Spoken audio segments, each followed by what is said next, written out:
Bago natin ipagpatuloy ang seremonya ng kasalang ito, ibig ko lamang ipaalala sa inyo na dito sa Pilipinas ay walang batas ng diborsyo. Dito, ang kasal ay tanikalang gagapo sa inyo habang buhay at tanging kamatayan lamang maaaring lumagot nun. Parang may laman mo ang sinasabi niyo. Pido Laki Mata, tinatanggap mo ba na bukal sa loob mo na makaisang dibdib ang babaeng ito na iyong mamahalin, paglilingkuran, makakasama bilang asawa mo habang buhay? Opo, Padre. Dida Romulo, tinatanggap mo ba na maluwag sa iyong kalooban na makaisang dibdib ang lalaking ito at ikay nangangako na kayo magsasama sa tuwa at lungkot, sa hirap at ginhawa habang buhay? Opo, Padre.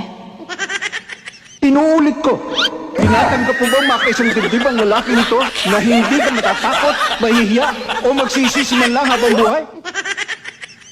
Opo talaga, Padre. Ikaw ang bahala.